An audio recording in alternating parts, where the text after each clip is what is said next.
Hi guys. So आज चाहिँ म काममा हुँदाखेरि चाहिँ मैले होइन गाइज मैले सुर्ती ट्राई गरेको थिएँ कि पुरै होइन। म काम गरेर चाहिँ बिसाइरहेको थिएँ अनि बुढापाकाहरू बसेर चाहिँ होइन धेरै लास्टै बुढापाका नि होइन जस्ट हाम्रो बाउहरूको उमेर जति अनि हाम्रो बाजेहरूको उमेर जति हुन्छ नि सबैको हाम्रो तिनीहरूको उमेरको जति जति नै बसेर चाहिँ सुर्ती खाँदै रहेछ। अनि मलाई चाहिँ कस्तो खानु मन लाग्यो, स्टाइल मार्नु मन लाग्यो त्यो पुष्पराज टाइपको होइन।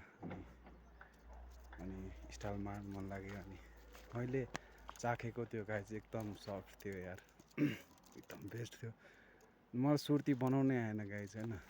यस्तो यो पातको चाहिँ थियो होइन, यो चाहिँ पुरै सुकेको छ। मैले एक्जाम्पल गर्नुको लागि चाहिँ देखाउनको लागि चाहिँ यो सुकेको पात चाहिँ लिएको गाई चाहिँ होइन। एकदम हरियाली टाइपको थियो, हरियो थियो त्यस्तै होइन।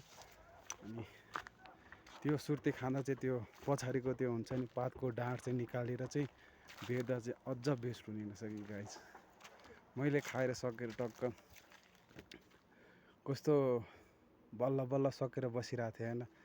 अनि ढुङ्गामाथि बसिरहेको थिएँ म, अनि एउटा मान्छे आयो के, चस्मा लगाएको मान्छे थियो होइन मान्छे चाहिँ। अनि आएर अब कहाँको त नभन्नु, चस्मा लगाएको थियो त्यो मान्छेले आएर मेरो छेउमा आएर सुर्ती बनाएको त्यो मान्छेले। पछि यस्तो रिल्याक्स तरिकाले बनायो कि होइन, त्यसको पातको डाँठ सबै निकालेर यस्तो दामी बनाएको थियो। मलाई नि अफर गरिरहेको थियो खाने यस्तो भनिरहेको थियो, मैले नखाने भनेको। यस्तो त्यो मान्छेले बनाएर खाएको चाहिँ एकदम मन पऱ्यो यार। त्यसरी चाहिँ बनाएर खानुपर्ने रहेछ।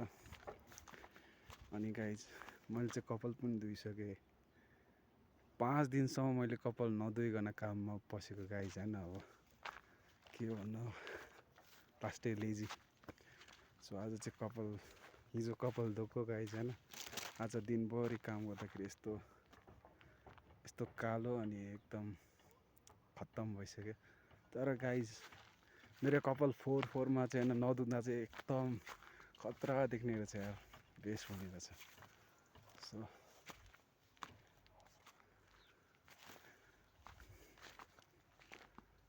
that's all. Scene.